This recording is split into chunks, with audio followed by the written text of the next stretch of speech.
예배 나오신 모든 성도님들을 주님의 이름으로 환영합니다. 이 시간 우리 기도하며 수요 예배 시작하겠습니다.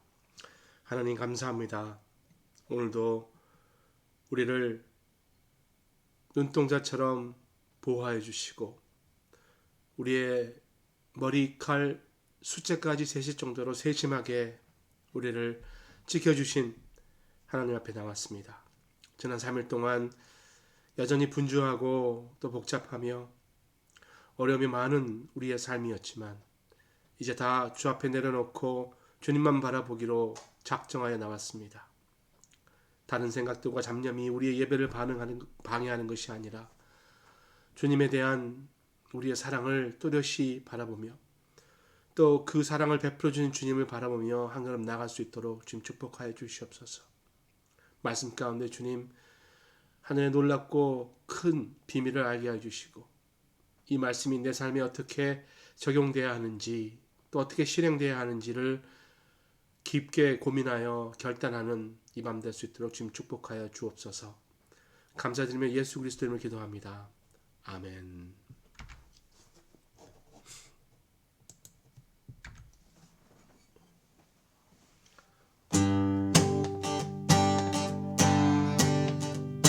주님 한 분만으로 나는 만족해. 나의 모든 것 대신 주님 찬양해. 나의 영원한 생명 대신 예수님 목소리 높여 찬양해. 주님의 대신 사랑 찬양해. 나의 힘과 여기 되신 주 나의 모산 변화되었네. 대신 주의 사랑 찬양해.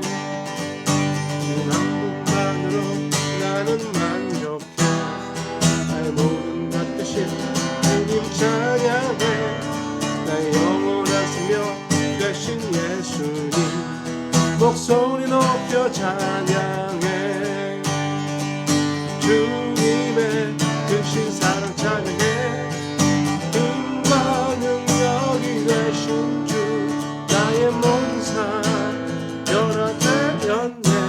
크신 주의 사랑 찬양해. 주님의 크신 사랑 찬양해. 나의 힘과 능력이 되신 주 나의 모든 삶 변화되었네. 크신 주의 사랑 찬양해.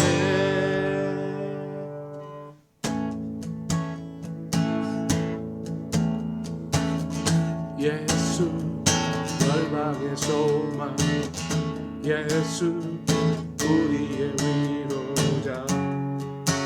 주는 땅의 영원한 소망. 예수 어둠 속에 예수 변함없는 진리. 주는 온 땅에 빛이 되시네. 우리 위에 죽으시고 다시 사신 생명의 주. 우리 위에 죽으시고 다시 사신 생명의 주. 주님만이 소망이요 변함없는 반석이라. 주님만이 온 세상을 비추시네. 또 주님에서 부활하신 우리 구주 평강의 왕. 주를 믿는 모든 자의 소망 되신 주를 믿네.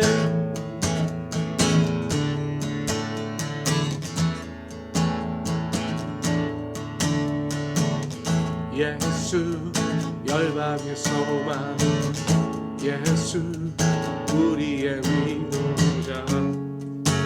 주는 온 땅의 영원한 소망. 예수 어둠 속의 빛 예수 변함없는 진리. 주는 온 세상에 빛이 되시네.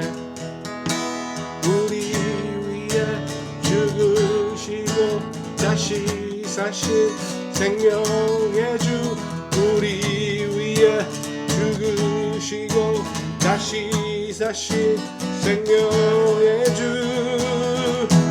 주님만이 소망이요 변함없는 반석이라. 주님만이 온 세상을 비추시네. 또 죽음에서 부활하신 우리 구주 영광의 왕, 주를 믿는 모든 자의 소망 되신 주를 믿네.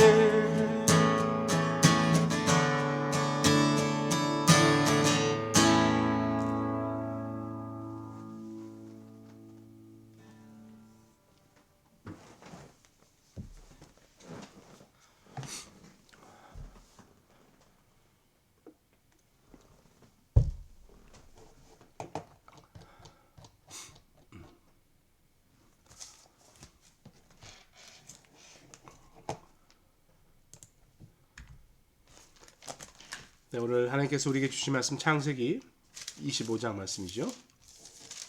창세기 25장 19절에서 28절까지의 말씀, 34면 창세기 25장 19절에서 28절까지의 말씀, 우리 한 절씩 교독합니다. 하나님의 말씀입니다. 아브라함의 아들 이삭의 족보는 이러하니라. 아브라함이 이삭을 낳았고 이삭은 40세에 리브가를 맞이하여 아내를 삼았으니 리브가는 밧단 아람의 아람 족속 중 부들의 다리요 아람 족속 중 라반의 누이였더라. 이삭이 그의 아내가 임신하지 못하므로 그를 위하여 여호와께 간구하매 여호와께서 그 간구를 들으셨으므로 그의 아내 리브가가 임신하였더니 그 아들들이 그의 태 속에서 서로 싸우는지라. 그가 이럴 때 여호와께서 그에게 이르시되 두 국민이 내 태중에 있구나. 두 민족이 내 복중에서부터 나누이리라. 이 족속이 저 족속보다 강하겠고 큰 자가 어린 자를 섬기리라 하셨더라. 그 해산 기한이 천태 쌍둥이가 있었는데 먼저 나온 자는 붉고 전신이 털옷 같아서 이름을 에서라 하였고 후에 나오는 손에서 에서의 발꿈치를 잡았으므로 그 이름을 야곱이라 했으며 리브가 그들을 낳을 때 이삭이 60세였더라. 그 아이들이 장성함에 에서는 익숙한 사냥꾼이었으므로 들 사람이 되고 야곱은 조용한 사람이었으므로 장막에 거주하니 이삭은 에서가 사냥한 고기를 좋아하므로 그를 사랑하고 리브가는 야곱을 사랑하였더라. 아멘.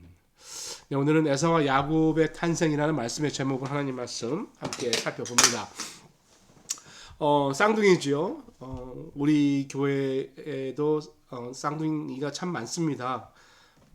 쌍둥이 아이를 가진 가정들이 서로 연락하고 모이고 또 전도하고 해서 특이하게 굉장히 쌍둥이가 많은 교회입니다.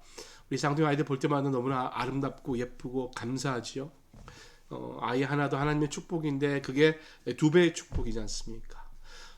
물론 쌍둥이를 키운다는 것은 한 아이를 키우는 것보다 두 배가 힘든 게 아니라 거기에 갑절을 더하는 어려움이 있겠지요.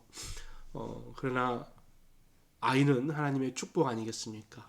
우리 교회에 뭐 쌍둥이든 아니든 모든 아이들이 하나님의 축복 가운데 잘 자랄 수 있도록 늘 기도해 주시고요. 또 지난주에 VBS 잘 마쳤는데 아이들이 믿음 가운데 잘 양육될 수 있도록 늘 관심 가져주시고 또 우리 영유아부, 아동부 전도사님, 또 교사님들 위해서 기도해 주시기 바랍니다. 자, 쌍둥이들, 이들이 태중에 있을 때 어쩌면 하나님께서 다른 계획을 갖고 계셨을지도 모르겠지요. 물론 신비한 영역입니다. 아직 태어나지도 않았고 아무 일을 한 것도 없는데 하나님은 두 아이의 다른 계획, 만약에 있다면 참 놀라운 일 아니겠어요? 여러분, 우리도 마찬가지입니다. 사실 우리가 태어났을 때는 우리가 왜 태어났는지, 또 거기에 왜 태어났는지, 또 그 시간대 왜 태어났는지, 어떤 아이는 재벌집의 아들로 태어나서 높은 위치에 있는데 또 어떤 아이는 어렵게 이렇게 자라기도 합니다. 불공평하다고 생각할 수가 있어요. 그러나 여러분, 하나님의 섭리가 있다는 것이죠. 내 개인적인 시각으로 볼 때는 어떤 것들이 불공평할 수 있을지 모르지만 하나님의 월드뷰, 전체적인 시간으로 바라볼 때는 하나님의 공평하심이 있다는 것을, 또 하나님의 계획이 있다는 것을 우리가 알 수 있다는 것이죠. 이삭은 믿음의 조상 아브라함이 100세가 되어서 얻은 아이지 않습니까? 그 믿음의 상속자입니다. 하나님은 아브라함을 75세에 부르면서 내가 너로 큰 민족을 이루게 하겠다라고 약속하셨어요. 그리고 약속하는 그 아들을 주신 그 아들이 바로 이삭이지 않습니까?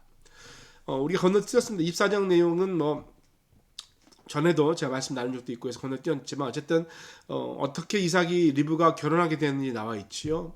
결국 자기 마음대로 자기가 원하는 여자와 결혼하겠다고 결혼이 되는 게 아니라는 거죠. 아버지 아브라함이 자기 늙은 종을 고향으로 보냅니다. 종의 이름은 안 나왔지만 이 사람이 바로 아브라함이 원래 자기 모든 것을 상속하게 했던 다메섹 출신 엘리에셀일 거라는 게 추정하는 바가 있긴 합니다. 어쨌든 이삭을 위해서 자기 집안에서 아내를 찾아와라 했을 때 하나님이 인도해 주셔서 리브가를 만나게 해줬다는 거죠. 그때 리브가를 데려옵니다. 그리고 둘 다 서로 보고 결혼하는 것이 아닌데 이삭은 묻지도 않고 따지지 않고 리브가를 아내로 맞아들이게 되는 모습이 24장에 있습니다. 그러면서 이제 오늘 말씀 19절 20절이죠. 아브라함의 아들 이삭의 족보는 이러하니라. 아브라함이 이삭을 낳았고 이삭은 40세에 리브가를 맞이하여 아내를 삼았으니 리브가는 밧달 아람의 사람 족속 중 부두엘의 딸이요 아람 족속 중 라반의 누이였더라. 지금 리브가의 출신과 이제 배경을 설명해주고 있습니다. 그러니까 복잡하긴 하지만 한마디로 좋은 가문, 그러니까 귀한 집안의 딸 이렇게 이해할 수 있겠습니다. 믿음의 상속자 이삭은 조용한 성품이었고 끈기가 있던 사람이었죠. 이삭은 마음이 따뜻한 리브가와 결혼해서 아름다운 그런 커플이 된 것이죠. 그러니까 선남선녀가 만난 거예요. 근데 한 가지 문제가 있었습니다. 21절이죠. 이삭이 그의 아내가 임신하지 못하므로 그를 위하여 여호와께 간구하며 여호와께서 그의 간구를 들으셨으므로 그의 아내 리브가가 임신하였더니 선남선녀 앞뒤가 완벽한 그런 아름다운 커플이 있었지만 아이가 없었던 거예요. 근데 나중에 보면 알겠지만 이제 이삭이 40세에 결혼해서 60세 아이를 낳았으니까 20년 동안 그랬다는 것이죠. 20년 동안 아이가 없는 거는 제가 좀 압니다. 제가 17년 동안 아이가 없었거든요. 그러니까 제가 좀 알긴 합니다. 물론 이삭만큼은 아니겠지만 어쨌든 하나님께서 기뻐하신 결혼을 했는데 아이가 없다라는 거 어렵다라는 것이죠. 만약에 하나님이 기뻐하시는 결혼인데 아이가 없다면 그 당시의 풍습과 문화로는 이해는 됐을 거예요. 근데 이상하다는 것이죠. 리브가와 이삭도 이제 이렇게 생각한 거예요. 좀 시간이 지나면 아이가 생기겠지. 근데 20년 될 때까지도 아이가 안 생긴다는 거죠. 근데 여러분 성경에서 우리가 성경에서 우리가 좀 신경 써야 할 것은 아무리 우리가 믿음이 좋고 또 하나님과 가까이 있다 할지라도 여전히 이해하지 못할 문제는 우리 가운데 생긴다라는 거예요. 문제가 있다라는 거죠. 누가 봐도 신앙적으로 봐도 아니면 세상적으로 봐도 완벽한 조건을 갖고 있다고 해도 문제가 없는 게 아니라는 겁니다. 그러니까 진짜 중요한 것은 문제가 있냐 없냐가 아니고 어떤 종류의 문제냐가 아니고 정말 중요한 것은 문제가 일어났을 때 그 문제에 어떻게 대응하느냐, 어떻게 대처하느냐가 신앙인이냐 아니냐라는 것을 나타낸다는 것이죠. 우리는 그 방법을 사실 알고 있습니다. 하나님을 믿고 하나님께 맡기고 간다. 그런데 알고 있지만 그렇게 행하는 것이 쉽지가 않다는 것이죠. 내 문제, 내 어려움 작은 거야. 우리가 그런다지만 정말 중요한 문제도 있지 않습니까? 목숨이 왔다 갔다 하는 문제, 우리 가정의 삶이 왔다 갔다 하는 문제, 이 문제 하나님 앞에 놓고 기도하는데 하나님이 해결해 주지 않으면 정말 어렵습니다. 내가 원하는 방식으로 좀 해보려고 나름 노력하기도 하고요. 또 막 아는 사람을 동원할 수도 있고요. 여러 가지도 하지만 결국 여러분 내 힘으로 안 되는 문제 가운데 내가 어떻게 할 것인가. 사실 여러분 문제가 우리 앞에 닥치면 그 문제로 인해서 우리는 긴장하게 됩니다. 그리고 그 긴장감은 내 삶을 경직하게 되고 그 경직함으로 문제를 풀려고 하니까 문제가 더 안 풀리는 것이죠. 여러분 그 운동 경기 나가면 이렇게 축구 선수야 말할 것도 없죠. 아주 강력한 운동이니까. 근데 뭐 이렇게 슬슬하는 골프나 뭐 무슨 심지어는 야구 이렇게 막 강렬한 운동은 아니지 않습니까? 그런데도 부상을 입기 쉽기 때문에 긴장을 풉니다. 그러니까 준비 운동을 하는 것이죠. 마음을 편하게 갖고 긴장을 푸는 게 중요한 거예요. 힘을 빼고 긴장을 풀어야 그 후에 일들이 잘 풀린다는 것이죠. 여러분 영적으로도 마찬가지입니다. 이 세상에서 나한테 가져던 문제로 인해서 긴장된 나의 영적 상태를 풀어줘야 됩니다. 그것은 바로 어떻게 풀 수 있는가? 기도의 자리에 나가는 거예요. 내가 기도를 멋지게 하려고 나가는 것이 아니라 내가 준비 운동하듯 하나님 앞에 좀 쉬고 하나님한테 의탁하기 위해서 기도의 자리에 나가는 것이죠.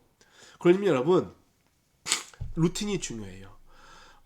TV 보면 운동선수들에서 방송을 많이 하는데 운동선수들의 대부분 특징, 운동선수뿐만 아닙니다. 무슨 뭐 연예인도 마찬가지고요.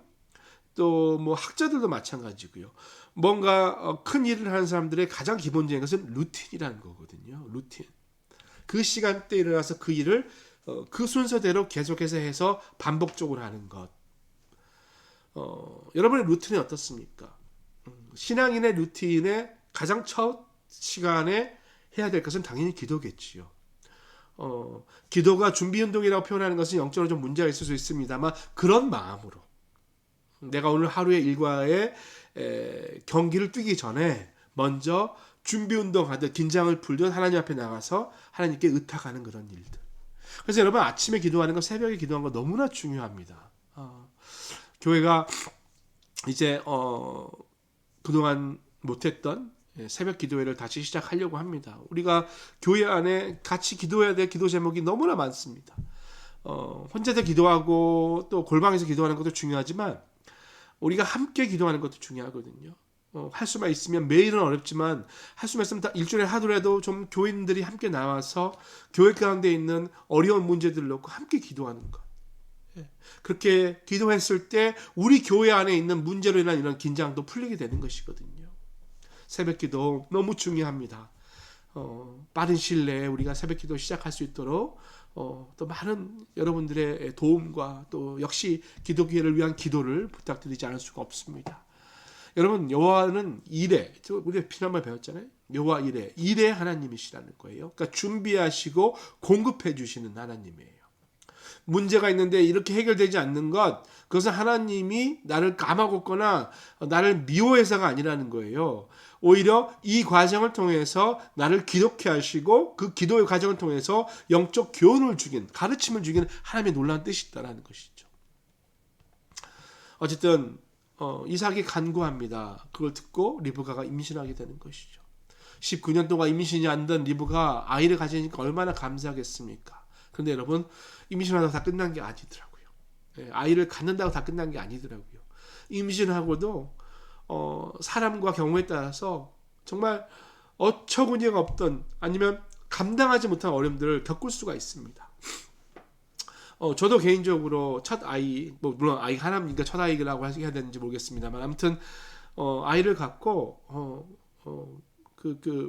몇 번을 앰뷸런스에 실려서 이머전시에 갔던 기억들이 있습니다. 근데 더 심각한 문제가 지금 리브가한테 있는 거예요. 22절이죠. 그 아들들이 그 태 속에서 서로 싸우는지라. 그가 이르되 이럴 경우에 내가 어찌할꼬 하고 가서 여호와께 묻자온대. 쌍둥이를 가졌는데 가진 것도 되게 쉬운 게 아니잖아요. 근데 그 안에서 싸웠다라는 거예요. 가만히 있어도 힘든데 싸우니까 엄마가 임산부가 너무 괴로운 거죠. 이럴 경우에는 어찌할꼬 하면서 이 말이니까 이렇게 되면 내가 어떻게 살 수 있습니까? 괴롭다 이런 말 아니겠어요? 새번역 성경 보시면 이렇게 괴로워서야 내가 어떻게 견디겠습니까? 이렇게 번역되어 있습니다. 날마다 뱃속에서 심한 요동이 일어나니까 거의 죽을 지경이죠. 몸도 힘들고 마음도 힘들고. 그래서 아이를 낳아본 사람들에게 물어볼 수 있는 거죠. 임신하면 아이가 뱃속에서 이렇게 하는 게 정상인가? 근데 그 정도는 아니라는 거죠. 힘든 사람도 있지만 그렇게 힘든 건 아니라는 거죠. 그러니까 리브가 얼마나 괴로웠겠어요. 얼마나 겁이 났겠습니까? 뭔가 잘못된 것인가? 다른 사람 안 그래도 왜 나만 그렇지?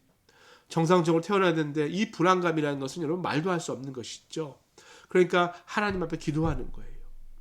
지금 몸도 힘들고 마음 힘들고 특히 또 아이의 건강이 걱정되니까 여호와께 묻자운데 기도하는 것입니다.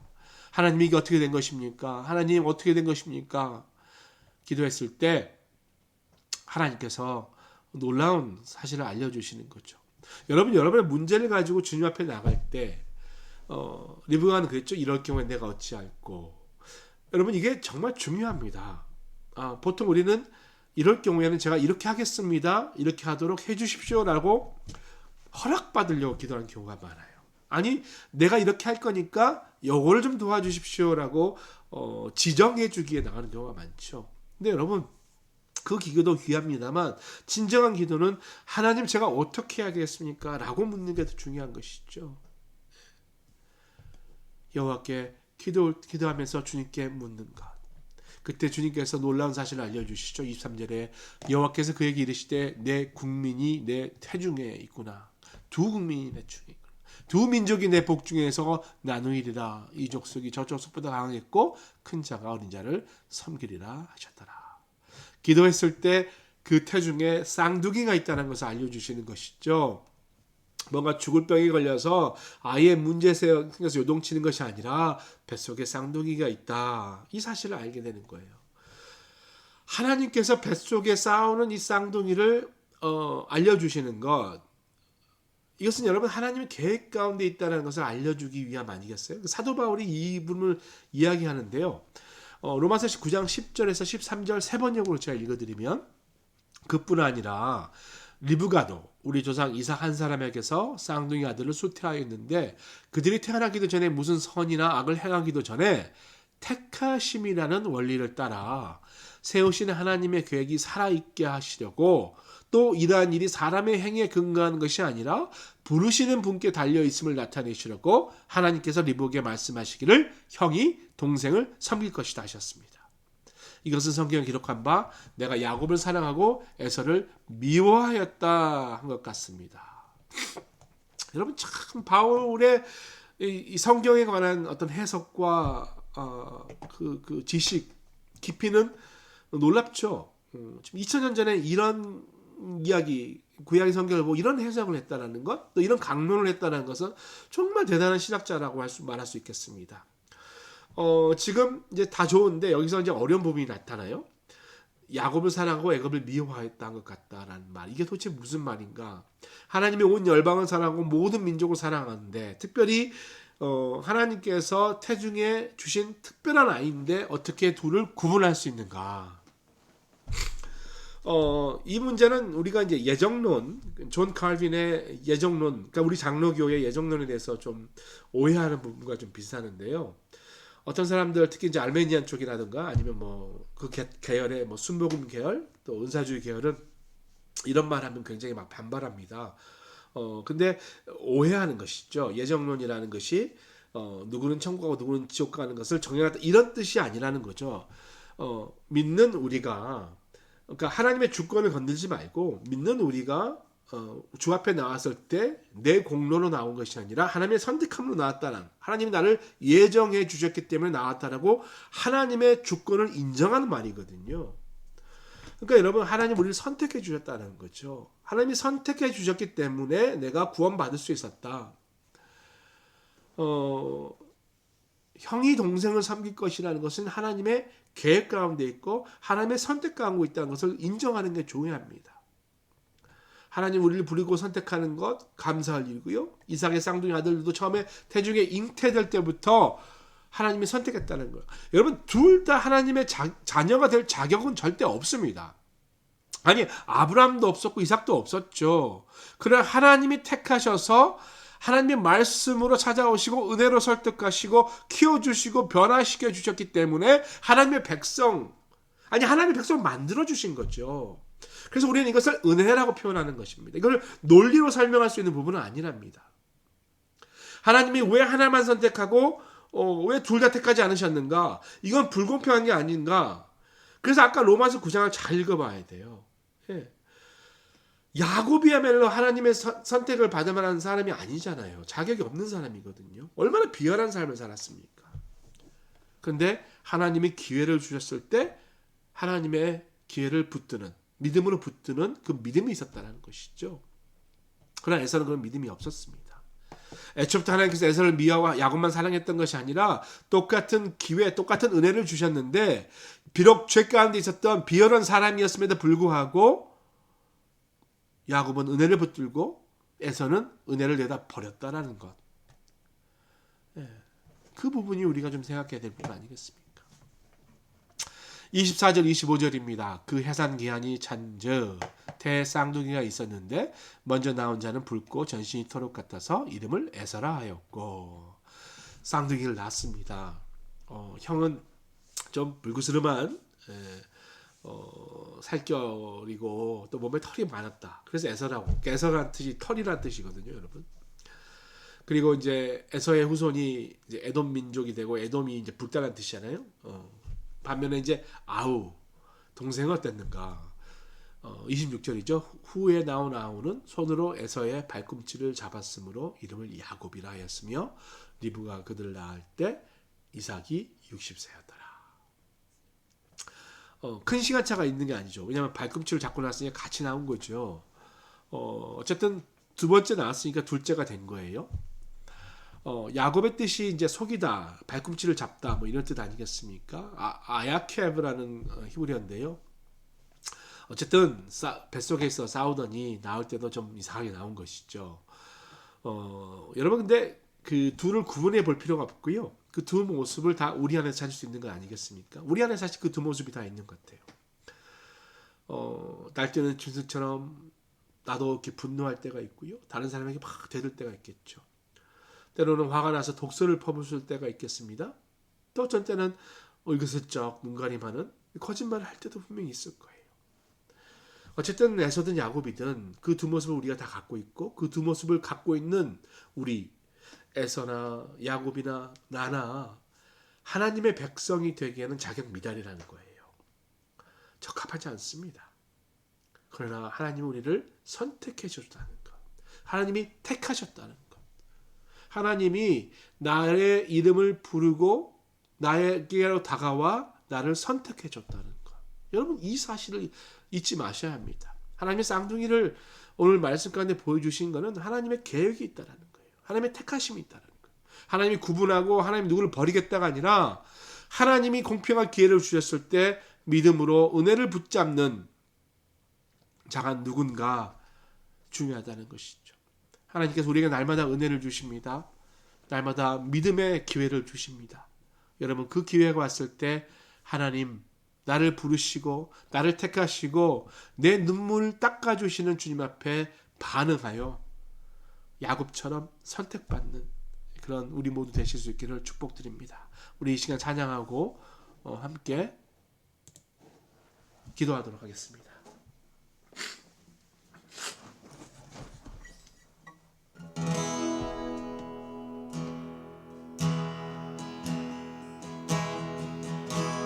나를 지으신 주님, 내 안에 계셔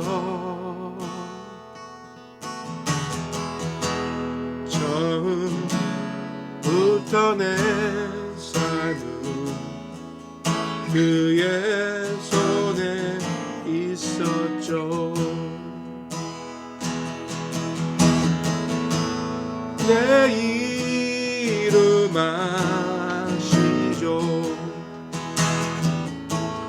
내 모든 생각도 내 흐르는 눈물 그가 닦아주셨죠. 그는 내 아버지, 난 그의 소유. 내가 어딜 가든지 날 떠나지 않죠. 내 이름 아시죠.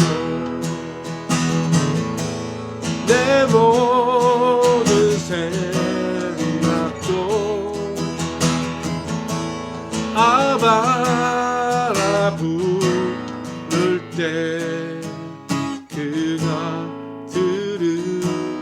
들으시죠.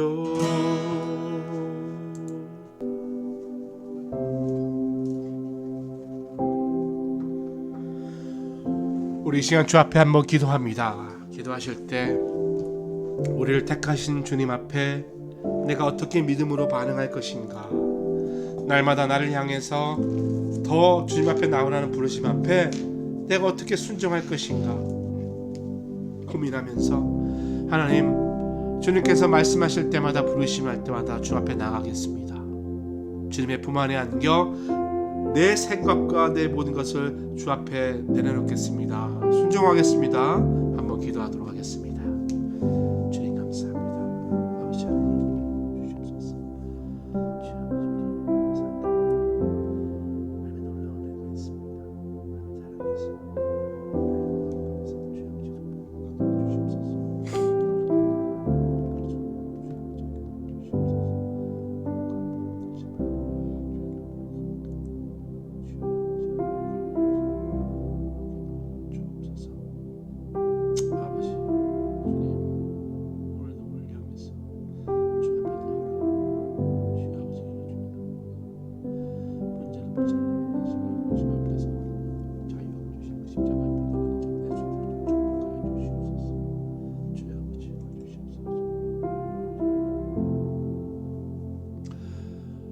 계속해서 주위의 분들을 위해서 중보합니다.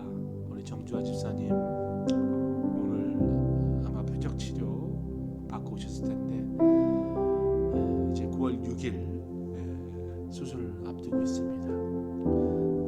키모테라피를 마치고 치료받고 수술받는 정말 중요한 과정 가운데 있습니다.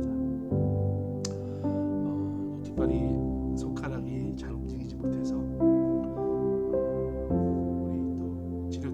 바이올린까지 연주하셨는데 손가락도 주님께서 좀 치료해 주시고 다시 한번 회복시켜 달라고 기도해 주시고요. 우리 신나리 집사님 지난주에 수술 마치고 이제 조직 검사 결과 기다리고 있습니다. 아마 수일 안에 닥터를 만나서 향후 일정, 키모 등 여러 가지 일정을 잡을 것 같습니다. 하나님의 동행하심과 하나님의 치유하심이 있을 것을 믿음으로 고백하고 믿음으로 붙을 수 있도록 기도해 주시고요. 특별히 우리 하명 집사님과 주의 가족들에서 기도해 주시고, 우리 고은지 집사님 급하게 한국하셨는데 안타깝게도 아버님 한국에서 소천하셨습니다.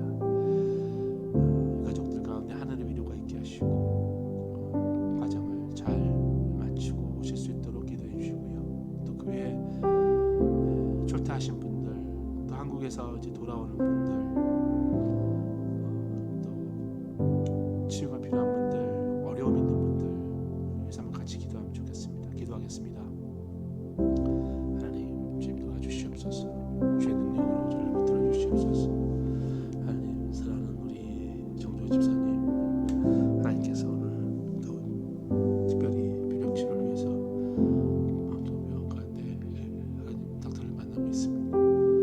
아버지, 주님 붙들어 주시고 하나님의 특별하신 계획과 특별하신 뜻이 있으실 텐데 주의 아버지 그런 과정 가운데 하나님의 뜻과 하나님의 능력이 있을 때 도와주시고, 특별히 9월 6일 수술 가운데 주님께서 좋은 의사 선생님들과 의료진들을 붙여주셔서 계획했던 일들이 온전히 잘 마무리되고 또 도와주시옵소서.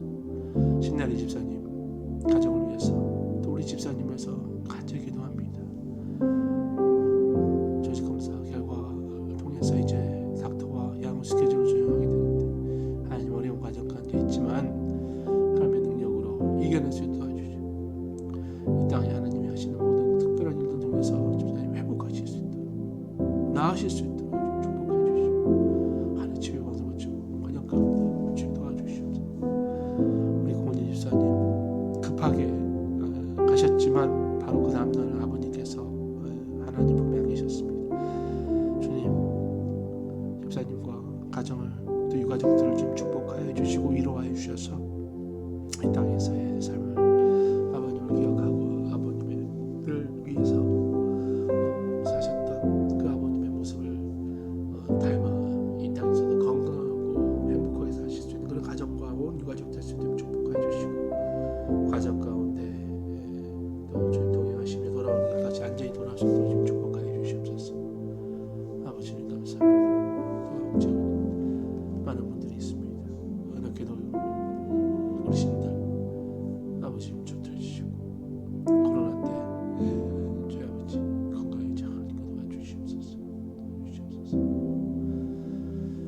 계속해서 주일 예배 위해서 기도합니다.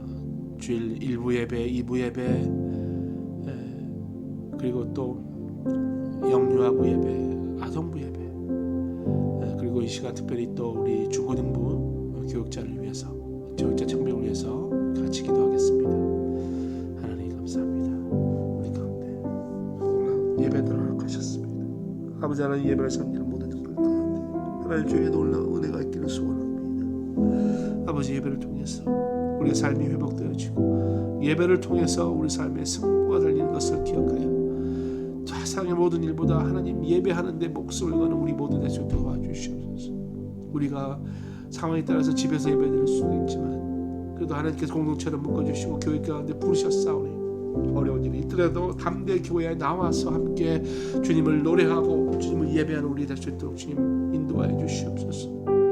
주일 1부 예배, 2부 예배 주님께서 동행하셔서 참석하는 모든 분들이 하나님을 만나며 하나님의 말씀을 통해서 다시 한번 개혁되어지고 한번 개발되어지는 시간 되게 도와주시며, 또 우리 영유아부 아동부 예배 가운데 주님 동행하셔서 우리 아이들이 어려서부터 말씀으로 양육돼 믿음 가운데 성장할 수 있도록 좀 축복하여 주시고, 특별히 중고등부 교육자를 위해서 또 많은 분들이 기도하고 또 하나님을 기대하고 있습니다. 이제 이 일이 주님의 뜻대로 잘 일어나 함께 도와주시옵소서. 특별히 하나님께서 예비하신 교육자가 어서 빨리 우리 교회들과 함께 주님을 돕고 우리 중고등부 아이들과 하나님 나라 이루어갈 수 있도록 주님 축복하여 주옵소서.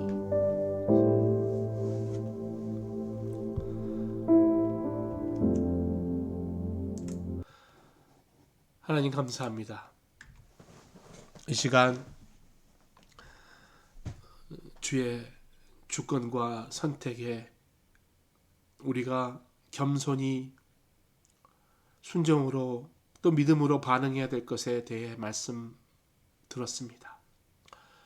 날마다 우리를 은혜 가운데 초청하시는 주의 초청 앞에 자복하고 순종하는 마음으로 반응하여 하나님의 은혜를 누리는 우리 모두 되게 하시고, 특별히 정주아 집사님, 신나래 집사님, 또 한국에 있는 고은희 집사님, 또 그의 많은 기도가 필요한 우리 주위의 동료들, 또 우리 식구들 위해서 기도했습니다. 하나님께서 선택하신 주의 귀한 영혼들이 이 땅에서 치유를 얻고 치료를 얻어 놀라운 하나님의 기적을 누려 하나님 증거하고 사는 될 수 있도록 좀 축복하시고, 모든 치료 과정대 모든 또 장래 과정 가운데 주님 동행하셔서 아프거나 외롭지 않도록 주님 붙들어 주옵소서.